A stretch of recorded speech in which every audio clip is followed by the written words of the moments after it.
Sue Hall at JFRC FM, your summer vacation station. Get set to qualify for your trip to Mazatlan within a matter of minutes, and we've got 35 minutes of better oldies back to back. JFRC FM. Enjoy. San Francisco.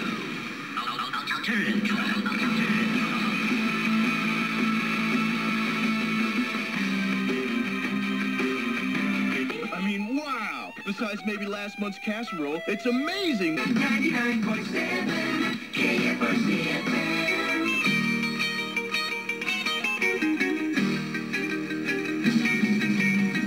KABL-FM San Francisco, San Jose. The new cable, 98.1. Soft and easy favorite. Cable 98.1.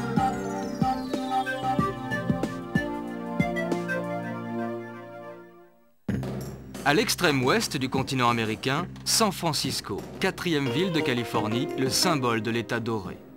Tournée vers le Pacifique, la ville mythique est une figure de proue pour l'Amérique et la civilisation occidentale. San Francisco a été conçu, comme toutes les villes américaines, avec des rues et des avenues tracées au cordeau. Et c'est le classique plan en damier qui a été adopté, malgré les 42 collines qui compliquent singulièrement le travail des architectes. Quelle que soit la pente, parfois plus de 30%, les rues chevauchent les obstacles plutôt que de les contourner et restent obstinément droites. Pourquoi ce défi à la nature?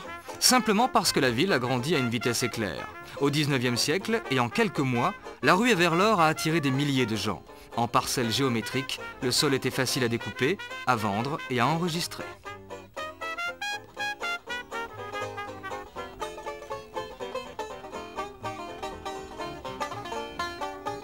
La conduite automobile à San Francisco répond à un code bien précis. Et quand la pente est trop forte, il vaut mieux abandonner son véhicule. Oui, à San Francisco, parfois, les rues s'interrompent par surprise, arrêtées par le vide, ou par la baie, lorsqu'elles ne peuvent franchir l'obstacle par-dessus ou par-dessous. Malgré le relief, la marche a pas mal d'adeptes à San Francisco. C'est donc grâce aux collines, selon les spécialistes, que les San-Franciscaines auraient les plus belles jambes des États-Unis.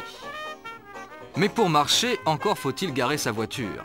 La forte déclivité impose de diriger les roues vers le trottoir, de laisser une vitesse et de bloquer le frein à main. Un dicton local réconforte les usagers. Si vous êtes fatigué des côtes de San Francisco, vous pouvez vous appuyer contre elles.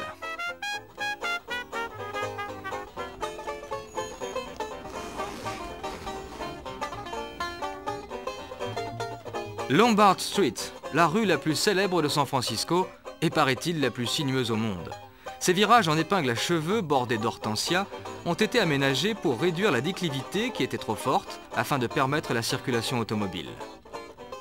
Une légende veut que si vous descendez à 2 Lombard Street, votre bonheur est assuré. Forcément, ça attire du monde.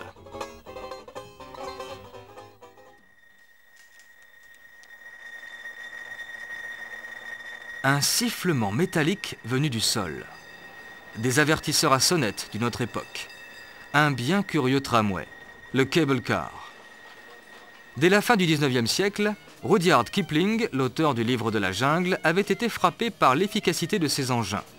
Selon lui, les cable cars avaient aplani San Francisco et étaient capables de grimper sur les murs des maisons. Plus folklorique que fonctionnel, le cable car a été plusieurs fois menacé. Mais à chaque fois, les habitants se sont mobilisés et ils ont même obtenu qu'il soit classé monument historique. Un câble d'acier court sous la chaussée à 70 cm de profondeur. Le câble circule en boucle, entraîné par un puissant moteur sur le principe du remonte-pente.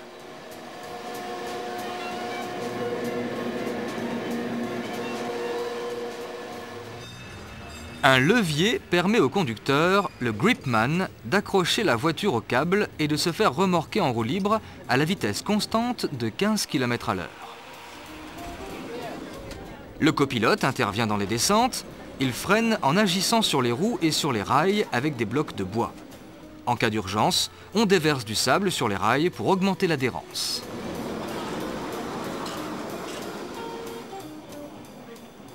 Avec ce genre d'antiquité, on ne lésine pas sur la sécurité. Les câbles sont inspectés chaque jour et les mâchoires du grappin s'usent tellement vite qu'il faut les remplacer tous les 4 jours. Les usagers ne se plaignent évidemment pas des retards. En fin de parcours, le conducteur et le préposé au freinage font pivoter le wagon sur une plaque tournante pour repartir en sens inverse.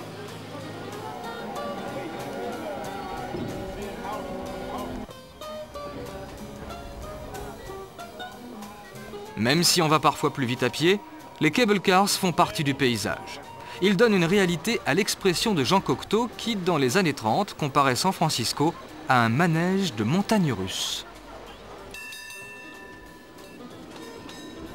À l'origine, 500 cable cars parcouraient 8 lignes qui sillonnaient la ville sur quelques 180 km de rails. L'une des 3 lignes restantes passe par Union Square, considéré comme le centre de San Francisco. Le nom de Union Square remonte à la veille de la guerre de sécession. De fréquentes manifestations se déroulaient ici en faveur des soldats de l'Union, les nordistes, que l'État de Californie allait rejoindre.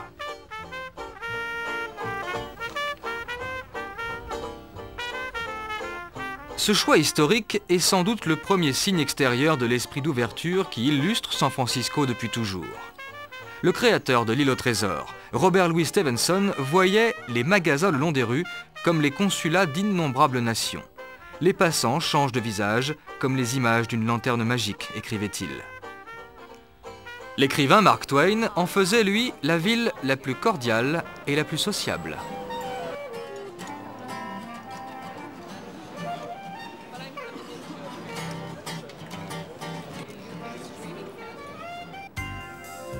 Avec ses 260 mètres de haut, la pyramide Transamerica perce le cœur du quartier financier de la ville, le véritable Wall Street de l'Ouest. San Francisco est une place financière importante. Il ne faut pas oublier que la ville doit son envol au milieu du 19e siècle à l'exploitation acharnée des mines d'or puis d'argent. Les premières banques assuraient d'abord le transport des précieux métaux. Et la construction du chemin de fer achèvera d'asseoir la fortune de la ville.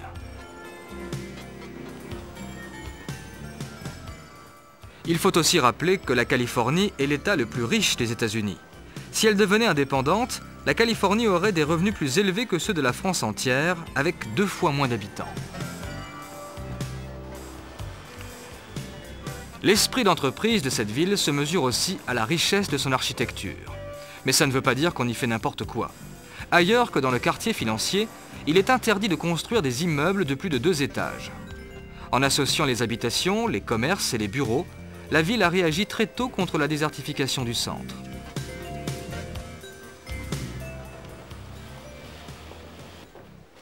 Les transports en commun contribuent vraiment à la qualité de la vie à San Francisco.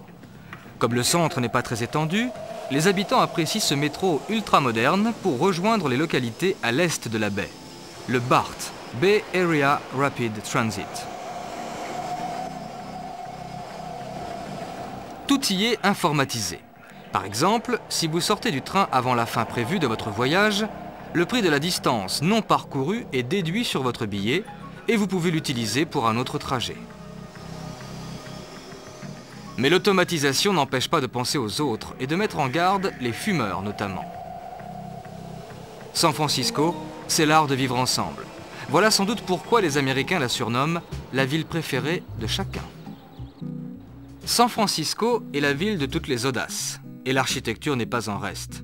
Ici, avec son atrium à pans inclinés, l'hôtel Hyatt Regency. Mais les architectes les plus créatifs ne perdent jamais de vue que la ville est construite dans une zone où les tremblements de terre sont fréquents.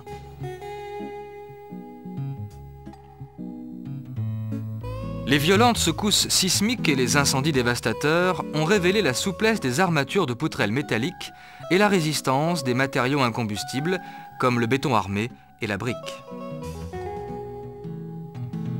Aujourd'hui, à côté de bâtiments neufs qui intègrent les techniques antisismiques de pointe, se dressent des édifices plus anciens qui semblent avoir traversé sans dommage les plus terribles des catastrophes. Le génie de San Francisco est là. Faire table rase du passé tout en retenant ses leçons.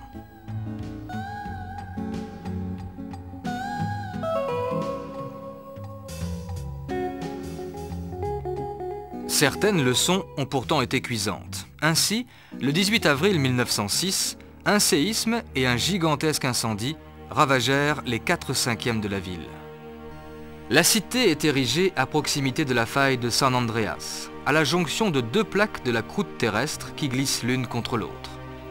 Cette friction libère les ondes sismiques. Ici, à l'université de Berkeley, on surveille l'activité de la Terre. On doit se contenter de cela, car le risque d'un tremblement de terre est permanent. Le déclenchement est irrégulier et imprévisible. Les sismologues peuvent avancer un commentaire, mais après coup.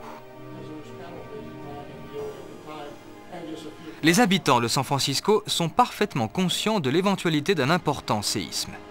Mais ici, cela donne du piquant à la vie. D'ailleurs, les immeubles fissurés font partie du décor quotidien, et cela n'impressionne personne. Je n'ai connu qu'un tremblement de terre. J'ai été surpris parce que je ne savais pas ce que c'était. Mais c'était intéressant parce que j'ai vu bouger les immeubles, mais ce n'était pas très grave. La chose la plus importante, c'est de ne pas paniquer, se mettre à l'abri et surtout s'assurer que tout va bien pour sa famille. Vous savez, on doit s'habituer à vivre avec. Non, non, je n'ai pas peur. Un séisme, c'est la terre qui danse le rock, pas de problème.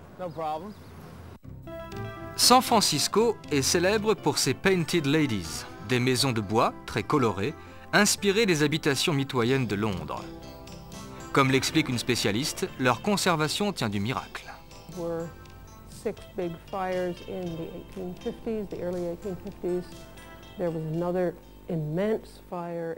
Il y a eu 6 grands incendies dans les années 1850 et un autre immense après le tremblement de terre de 1906. Et les maisons du 19e siècle qui subsistent sont celles qui méritent vraiment le nom de maisons victoriennes. Ce nom vient bien sûr du nom de la reine d'Angleterre, Victoria.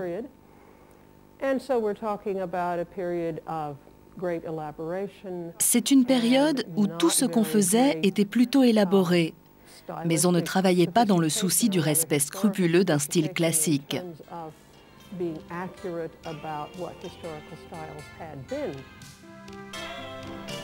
Après le cataclysme de 1906, les compagnies d'assurance rechignèrent à payer les dégâts parce que la plupart des gens n'étaient pas assurés contre les tremblements de terre. Devant la détresse des 250 000 sans-abri, la moitié de la ville, un petit juge décréta alors que la vraie cause du sinistre était le feu qui avait brûlé pendant 3 jours. Les compagnies d'assurance furent donc mises en demeure de respecter les contrats incendie. Grâce à cet obscur magistrat, la ville fut reconstruite en 6 ans.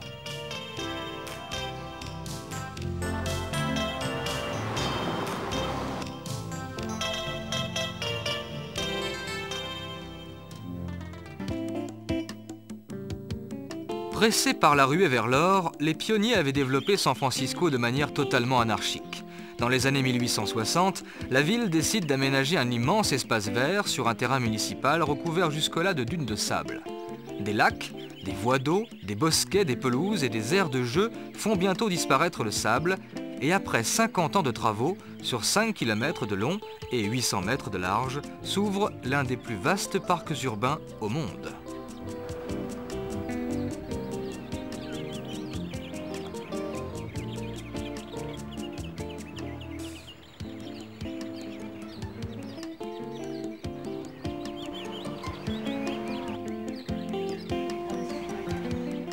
Un million d'arbres ont été plantés par McLaren, paysagiste et botaniste, grand amoureux de la nature, qui parsema également le parc de centaines de variétés de fleurs.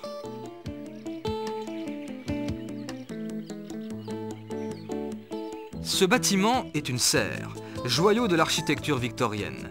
C'est la copie de celle des Kew Gardens à Londres. Elle a été directement importée d'Angleterre et abrite une extraordinaire collection de plantes exotiques.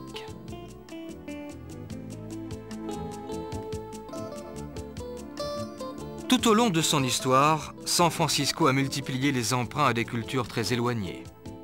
Toutes ces sensibilités se fondent jusque dans le paysage. Le jardin peut être japonais, chacun s'y sent chez soi. Les Espagnols tout d'abord. Le quartier de Mission offre un répertoire vivant et complet de toute la communauté hispanique.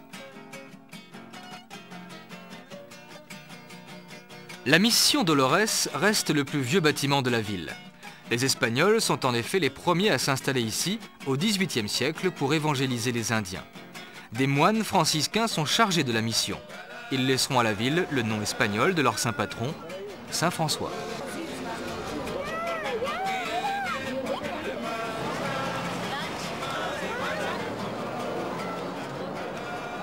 Les Espagnols vont littéralement ouvrir la ville et la Californie à toute l'Amérique latine. Il y a un siècle et demi d'ailleurs, ce pays appartenait encore au Mexique. Bientôt, les Latinos devraient représenter la moitié de la population californienne.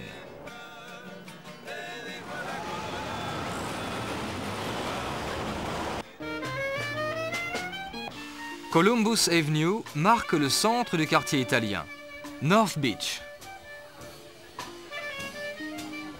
La rue porte le nom de Christophe Colomb, originaire de Gênes, en Italie. Les premiers Italiens qui arrivent ici proviennent de la même ville. Ce sont des marins, des pêcheurs. Ils installent des commerces et des petites entreprises. Le quartier n'a d'ailleurs rien perdu de cette vie active.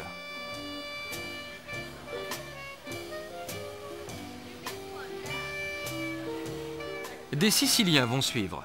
Et dans la foulée, c'est l'Europe entière qui va défiler.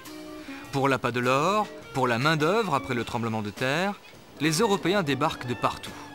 Oscar Wilde dira avec humour « C'est un étrange phénomène, mais il paraît que toute personne qui disparaît finit par réapparaître à San Francisco. » La ville passera très vite pour la plus européenne des villes américaines.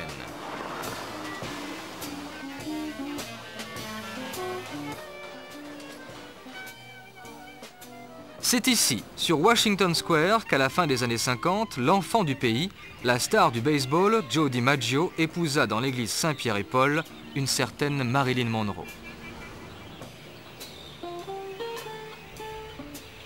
Après le séisme de 1906, alors que le feu faisait rage, les habitants du quartier se réfugièrent ici, sous une pluie de cendres brûlantes. Plusieurs dizaines de pompiers, dont le capitaine, figurent parmi les victimes. Au milieu de flammes convoyées à 80 km de là, les pompiers de San Francisco ont fait preuve d'un courage exemplaire. Aujourd'hui, leur prestige est intact.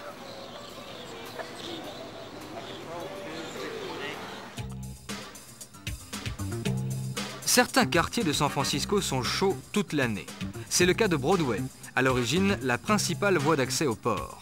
On l'appelle la Grande Allée Blanche à cause des nombreuses enseignes lumineuses. C'est ici qu'au milieu des années 60 apparurent les premiers spectacles érotiques. En 1964, seuls les seins étaient nus. 5 ans plus tard, les shows étaient beaucoup plus dévêtus.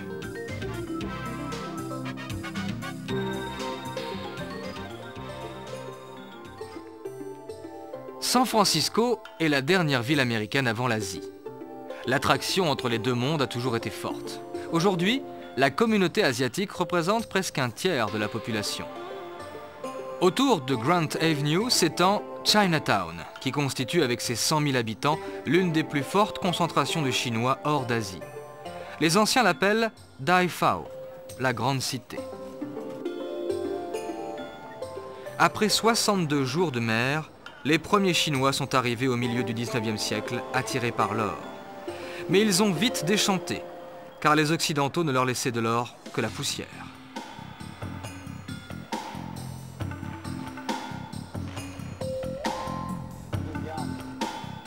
Comme les Chinois continuaient à débarquer à la cadence de 15 000 par an, les Californiens craignirent le péril jaune et commencèrent à les brimer et à les chasser.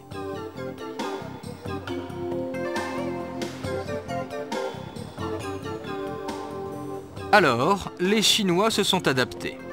Leur sens du commerce et leur ardeur à la tâche ont fait le reste. San Francisco était à 90% habité par des hommes confrontés au problème de laver leur linge. Les Chinois eurent l'idée d'ouvrir des blanchisseries, ce qui ne demandait aucun investissement de départ. Pendant plus d'un demi-siècle, la blanchisserie a été leur principale source d'emploi.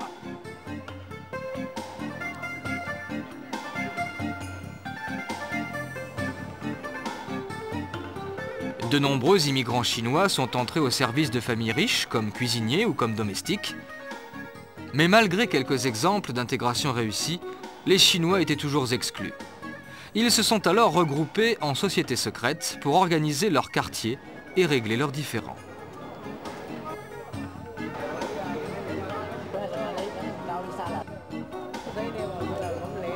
Les Chinois mariés n'avaient pas les moyens de faire venir leurs femmes. Ils consacraient leur temps libre à jouer et parier. Portsmouth Square offre aujourd'hui encore une vision fidèle de cette société masculine qui allait valoir à Chinatown sa réputation de quartier malfamé.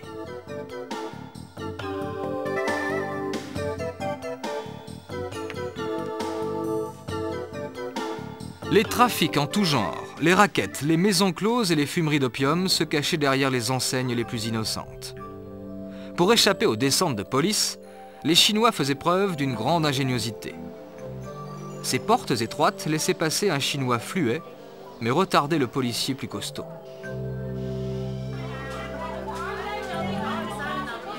Au XIXe siècle, l'expression « avoir une chance de Chinois » signifiait « ne pas avoir de chance du tout ». C'est dire à quel point leur vie était difficile.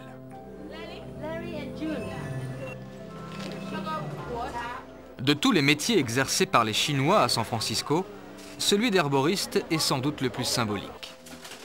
Depuis des temps immémoriaux, la science des plantes confère en Chine un prestige considérable à celui qui la maîtrise. Les herbes ont marqué les origines de San Francisco, car sur ces terres, la menthe sauvage poussait abondamment. D'ailleurs, le premier nom espagnol de la cité, Yerba Buena, signifie « bonne herbe ».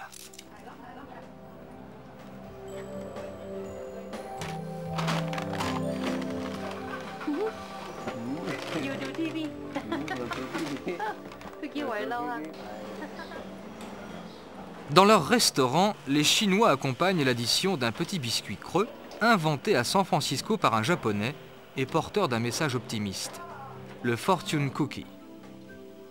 Celui-ci annonce une prochaine promotion à son heureux destinataire. Parce qu'ils partaient pour faire fortune, les Chinois avaient surnommé la Californie la montagne dorée. La réussite n'a pas souri à tous, mais la plupart des peuples d'Asie ont suivi dans leur sillage.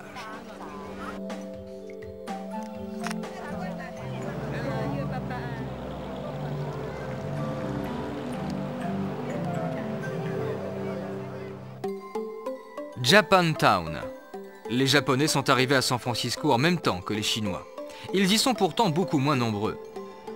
Leur afflux s'est arrêté pendant la Deuxième Guerre mondiale, car les Américains les avaient isolés alors dans des camps d'internement. Aujourd'hui, Pearl Harbor est loin, et les références au modèle économique japonais sont partout.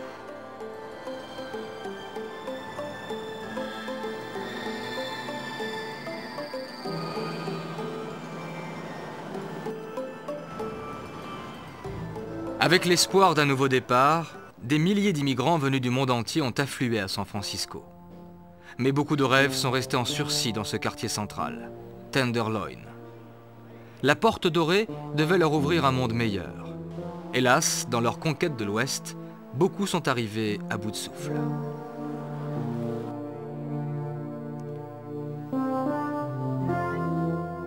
Emprunté à l'argot des jazzmen noirs, le terme « beat » veut dire « fauché ». En 1958, un journaliste de San Francisco en a tiré le mot « beatnik » pour regrouper ceux qui avaient tout quitté, souvent avec l'aide de l'alcool et de la drogue.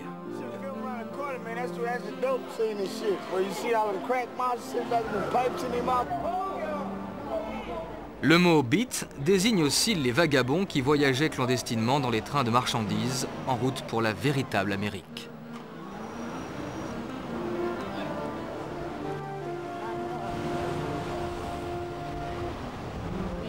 À la fin des années 50, la Beat Generation avait acquis ses lettres de noblesse. Les marginaux étaient rejoints par des intellectuels. Toutes les conventions sociales étaient alors remises en cause. L'éducation et les vêtements, les attitudes et le langage.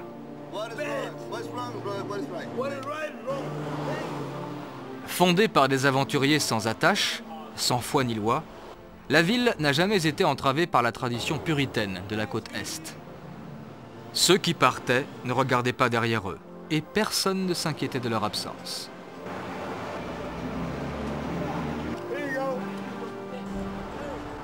Avec la même générosité ou la même inconscience, San Francisco a toujours répondu à beaucoup d'attentes. Et pourtant, certains attendent encore.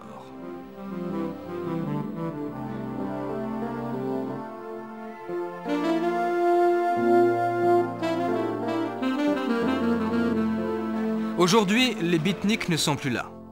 Ils ont laissé quelques paumés et un air de lendemain de fête. Beaucoup sont partis à la recherche d'autres idéaux.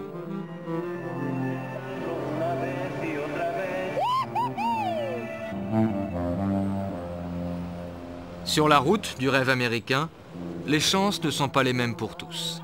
Mais à San Francisco, peut-être plus qu'ailleurs, on cherche à donner un sens à des vies limitées par l'obsession de la réussite et par la compétition. Les armes sont inutiles. On a recours à d'autres arguments, ceux de l'esprit.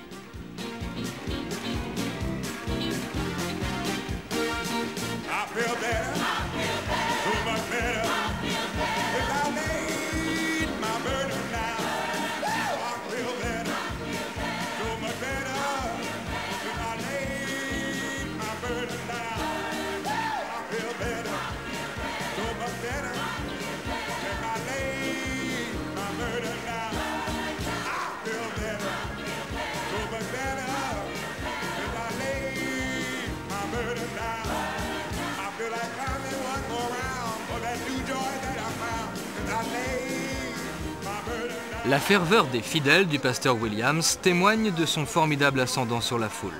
Une assemblée où se mélangent tous les âges, toutes les races et toutes les conditions sociales.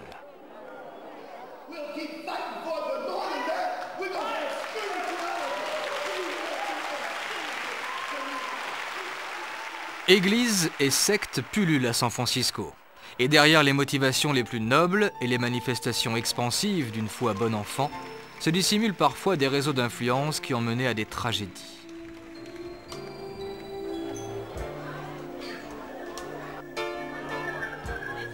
Mais il y a longtemps que Glide, l'église du pasteur Williams, a gagné la confiance des habitants de la ville. Des pétitions pour la défense des droits de l'homme, aux distributions de vêtements et de repas, le pasteur a toujours été un bienfaiteur doublé d'un philosophe.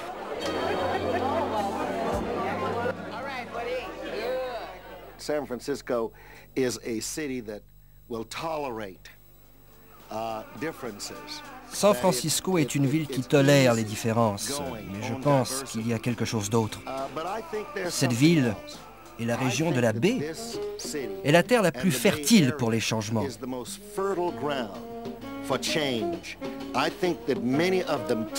La plupart des tendances et des mouvements ont débuté ici, dans tous les domaines, qu'il s'agisse du mouvement pour les droits civiques, pour l'intégration des minorités ethniques et des gays, pour l'émancipation de la femme, pour la libre expression, ou encore les panthères noires, tous prennent naissance ici, un peu comme un ouragan avant de s'étendre sur tout le pays.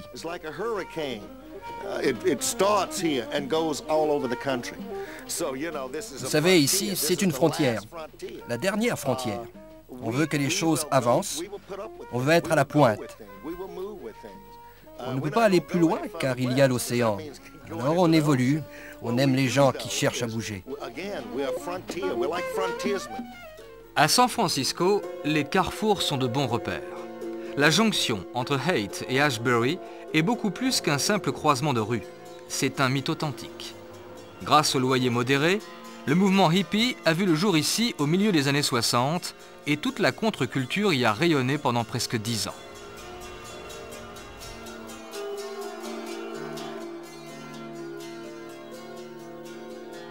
Ce sont les beatniks qui ont inventé le mot hippie, par dérision, pour se moquer de ces jeunes qui voulaient changer le monde comme leurs aînés, hipsters en anglais, mais cette fois par la vie en communauté, la paix et l'amour libre.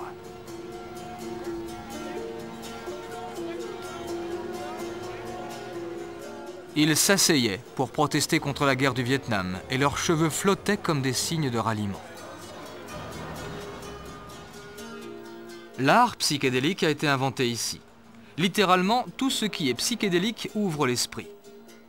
Les vénérables maisons victoriennes s'en souviennent encore, car elles en ont vu de toutes les couleurs.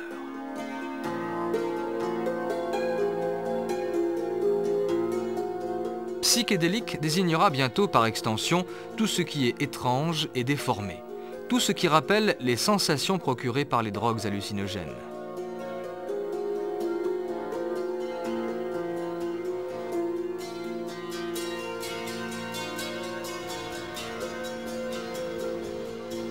L'habillement devait à lui seul symboliser le refus de la société de consommation.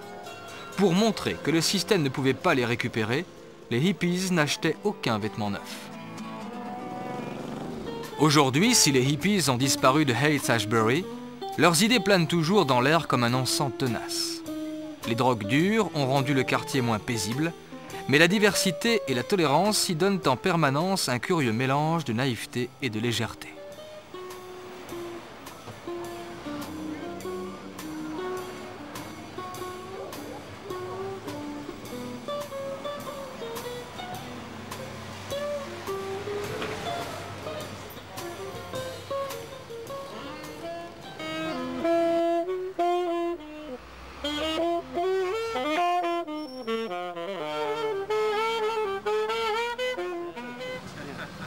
L'excentricité est encore la meilleure façon de passer inaperçu. Avec le comportement ou le discours, le tatouage est à San Francisco une expression vivante de la personnalité. Le musée de Lie Total en est le surprenant catalogue et le maître des lieux y a laissé sa peau.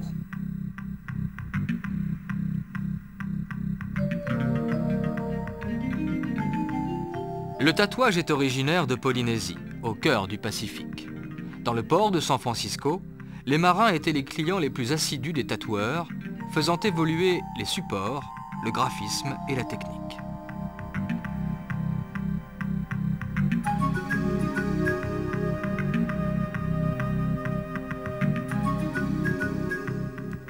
San Francisco is warmly known as the world's capital of tattooing because we have the best and the best known here in San Francisco. San Francisco est connu pour être la capitale mondiale du tatouage, car on a ici les tatoueurs les plus célèbres. C'est une ville jeune, on y a beaucoup de liberté que les autres villes n'ont pas. Sur la côte est à New York, tout est vieux de 4 siècles. On y est beaucoup plus conservateur qu'à San Francisco.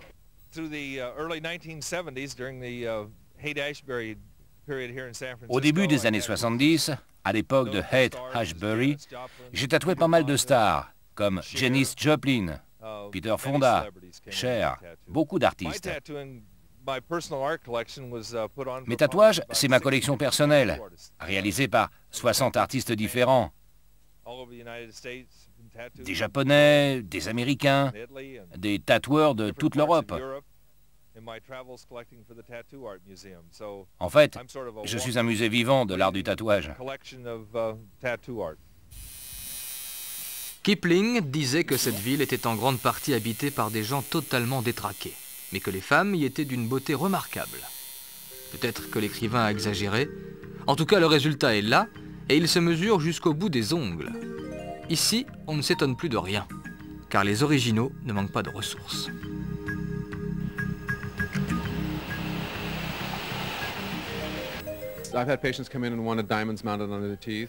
J'ai des patients qui veulent qu'on leur incruste un diamant dans la dent. D'autres veulent un dessin. On suggère aux patients à qui l'on place des couronnes d'y ajouter un petit plus. On le fait parce que c'est marrant.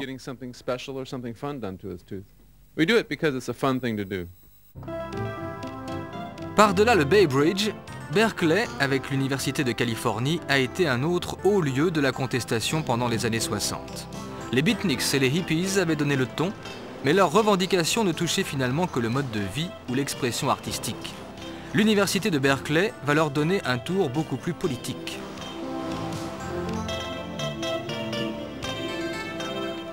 Les étudiants de Berkeley sont parmi les plus brillants des États-Unis, et le niveau de l'enseignement évolue ici très près du sommet. Alors, comment ces jeunes gens vont-ils transformer leur université centenaire en un bouillonnant chaudron de révolte ? L'élection de Kennedy en 1960 sera le déclic. La promesse d'une nouvelle frontière pour réduire la pauvreté et promouvoir l'intégration raciale va faire bouger ceux qui jusque-là étaient restés assis.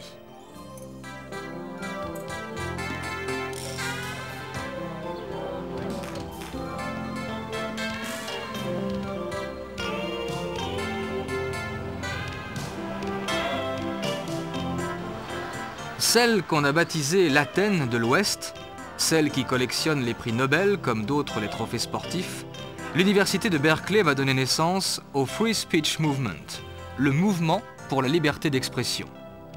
La nouvelle gauche américaine est née. Elle va secouer tout le pays. Les années 60 s'achèvent, les hippies entrent au rayon des souvenirs.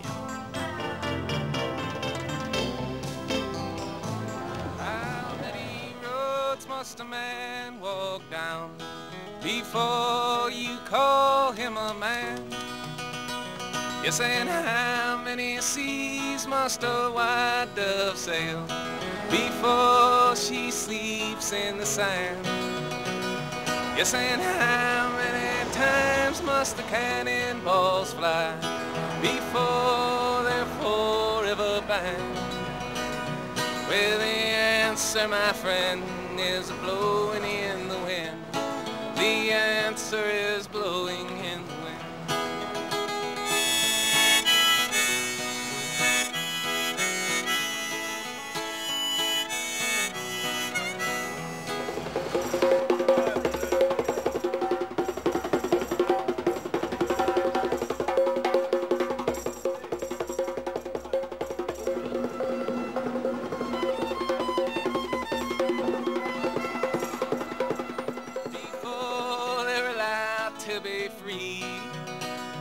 Yes, and how many years must one man have before he can hear the people cry?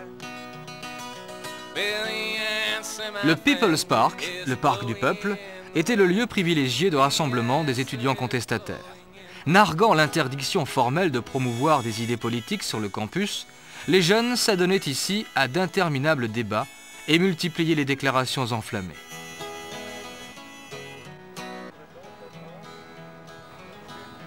Mais devant les prises de position les plus radicales, le FBI craignait pour la sécurité interne du pays. Les autorités de l'État ont fini par perdre patience et sont intervenues avec violence pour briser définitivement celle qu'on avait surnommée un temps la République populaire de Berkeley.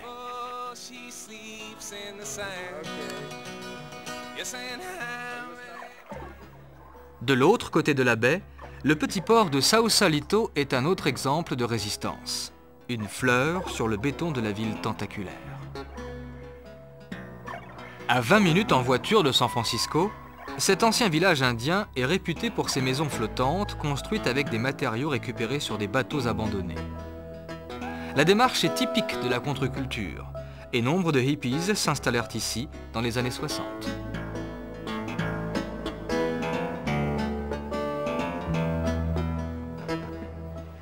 Dès 1970, la pression des promoteurs prêts à acheter de vulgaires pontons au prix de yachts de luxe est devenue très forte. Alors, les occupants des lieux se sont serrés les coudes et ont vivement défendu leur espace vital.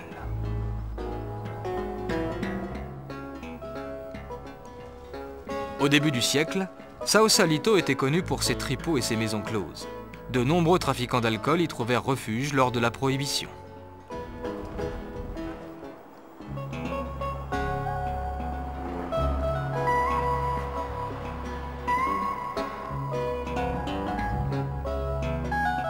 L'argent et le luxe ont aujourd'hui réussi à pénétrer Sausalito, sans le dénaturer c'est vrai, mais pour combien de temps?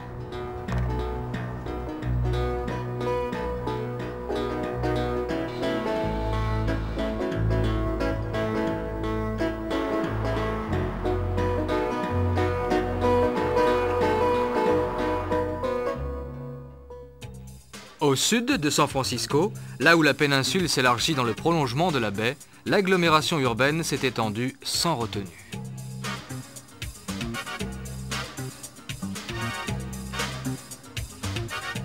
La vallée de Santa Clara est un long ruban d'une cinquantaine de kilomètres.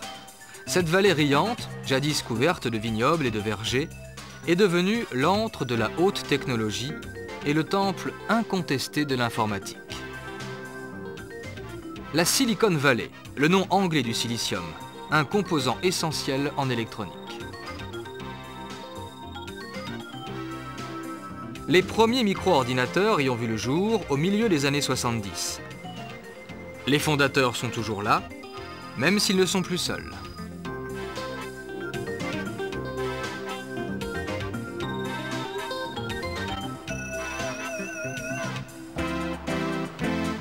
Le génie de San Francisco vibre ici. C'est le même appel du large, la même volonté de se dépasser, d'aller plus loin tout en gardant les pieds sur terre. Au XIXe siècle, les chercheurs d'or avaient la même conviction. Grâce à cet environnement exceptionnel, l'université voisine de Stanford s'est hissée en quelques décennies parmi les plus prestigieux établissements de recherche au monde.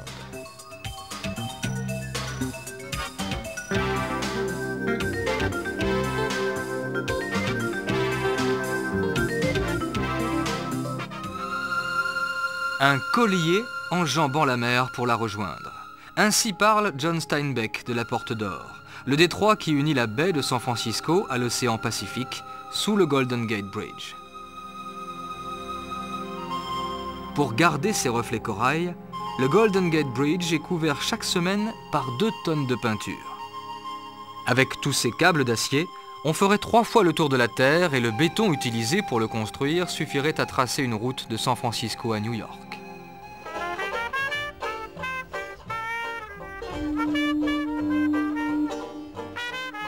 Paradoxalement, c'est au moment de la ruée vers l'or que la pêche a pris son essor à San Francisco, car il fallait nourrir des milliers de bouches. Toutes les techniques de pêche éprouvées depuis des siècles en Méditerranée ou en mer de Chine se sont rencontrées ici. Et au moins, du poisson, il y en avait pour tout le monde.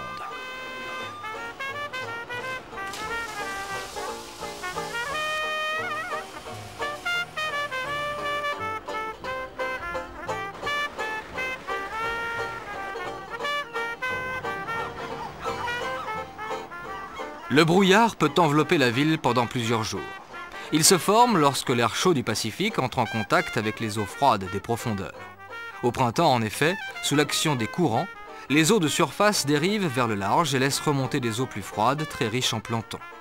Ce cycle océanique régule non seulement le climat, mais assure également la subsistance d'une faune marine très variée.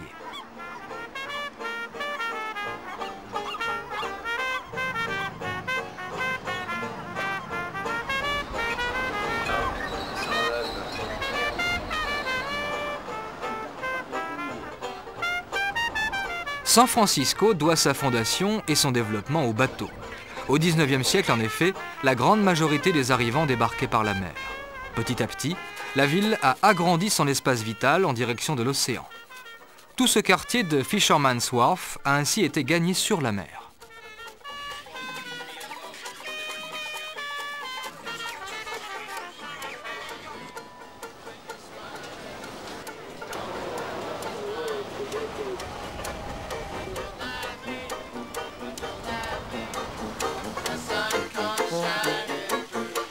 Au siècle dernier, l'endroit débordait d'activités industrielles. Fabrication de briques, usines de mise en conserve, entrepôts de denrées exotiques diverses. Aujourd'hui, Fisherman's Wharf connaît la même animation, mais c'est le commerce touristique qui a pris le relais.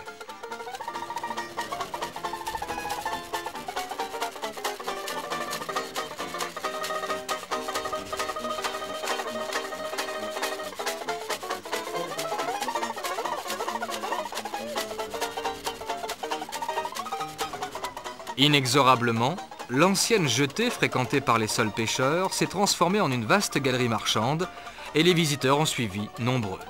L'Arche de Noé des débuts est devenue une fantastique tour de Babel de langues et de nations.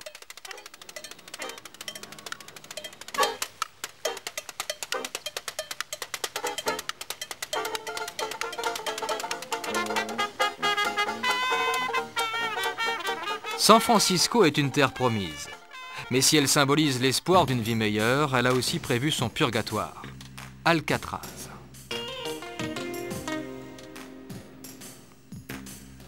Pour les détenus du pénitencier, la discipline était très dure. Il leur était strictement défendu de parler. Les gardiens, eux, ne s'en privaient pas. D'ailleurs, certains sont devenus guides.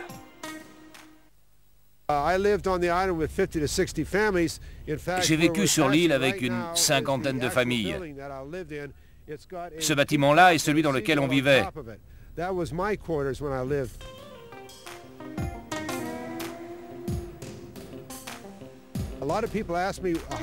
Des gens me demandent comment nous pouvions vivre à Alcatraz, avec femmes et enfants, à proximité de tous ces voyous. Eh bien, au moins, nous savions, nous, où se trouvaient les voyous. Si bien que nous nous sentions ici bien plus en sécurité qu'en ville. Derrière ces murs, le célèbre Al Capone a passé 5 ans de sa vie. Nous avions les prisonniers les plus difficiles des États-Unis. Tous les pénitenciers envoyaient à Alcatraz leurs prisonniers à problème.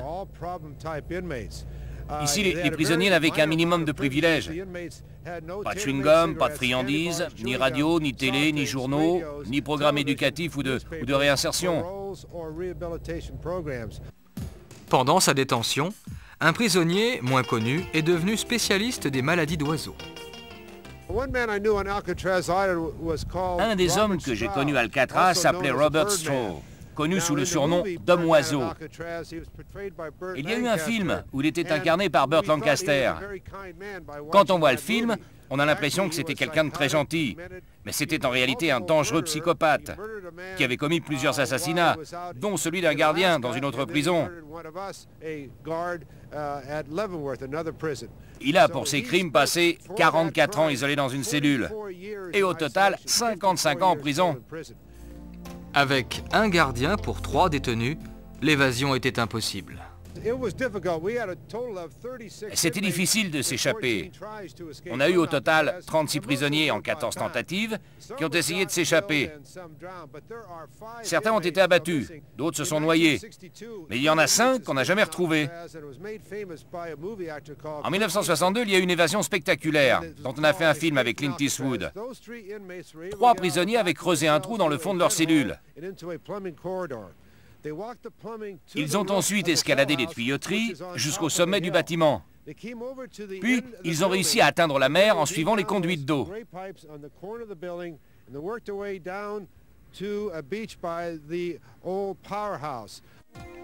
Ironie de l'histoire, cette prison qui avait été construite dans les années 30 en pleine prohibition de l'alcool a été fermée 30 ans plus tard à cause des difficultés d'approvisionnement en eau. Puisque les gardiens parlent, les anciens détenus écrivent leur mémoire. Celui-ci avait de la matière. Il a attendu 10 ans avant de se retrouver à l'air libre.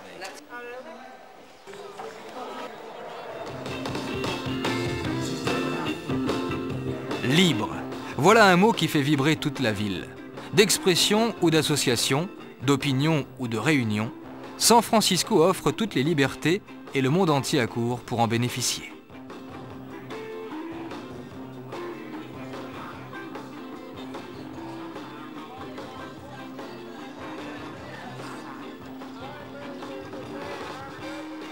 Dans toute la Californie, on parle 46 langues différentes.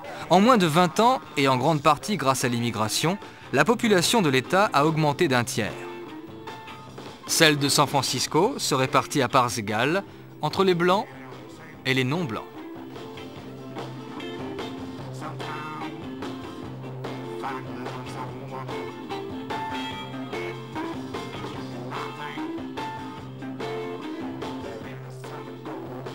Ce n'est donc pas un hasard si cette ville ouverte a été la première aux États-Unis à publier une loi qui interdisait toute discrimination fondée sur un mode de vie ou sur une orientation sexuelle. En 1973, l'Association psychiatrique américaine supprimait l'homosexualité dans la liste des maladies mentales. Depuis, le sida a fait des ravages. Ce qui n'empêche pas la communauté homosexuelle de San Francisco, ici lors de la Gay Pride, d'être la plus vivante au monde.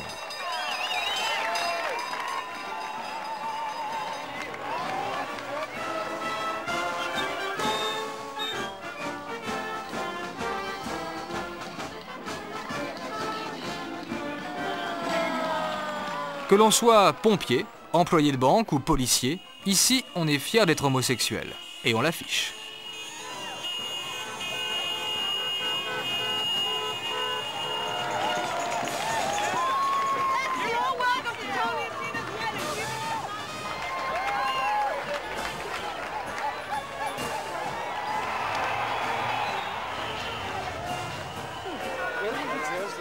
Pour se reconnaître entre eux sans attirer l'attention, les homosexuels posaient la question anodine « Connaissez-vous un endroit gay ?» Identique en français et en anglais, le mot gay leur est resté. Pendant la Deuxième Guerre mondiale, les homosexuels étaient chassés de l'armée. Ces soldats répudiés débarquaient dans le port militaire de San Francisco avec leurs papiers marqués d'un H infamant. Plutôt que de rentrer chez eux, ils se sont installés ici. Mais ça n'a pas toujours été rose. À cette époque, ceux qui se baladaient en couple étaient arrêtés. Les temps ont heureusement bien changé.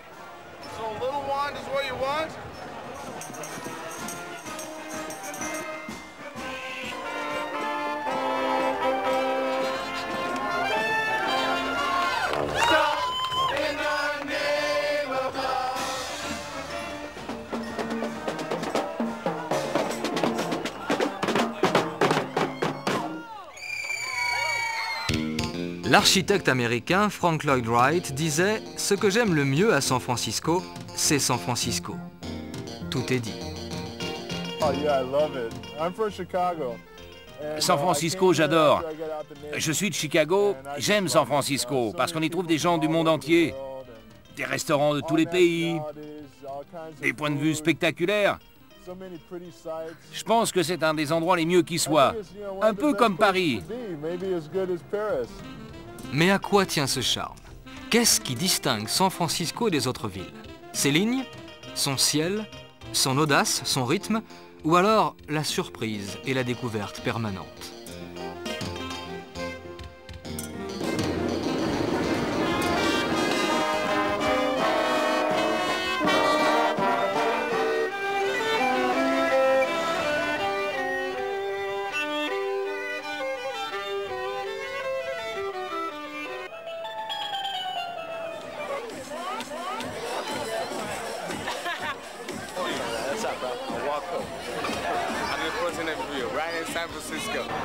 Yes, I like San Francisco a lot.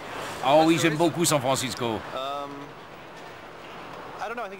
Parce que c'est magique. J'aime parce que c'est varié ici, puis il y a des tas de belles choses. Les collines, les ponts, et tout ça. La liberté ici, on vous laisse tranquille. Vous faites ce que vous voulez. J'aime parce qu'ici il fait beau, les gens sont bien et il y a une telle diversité.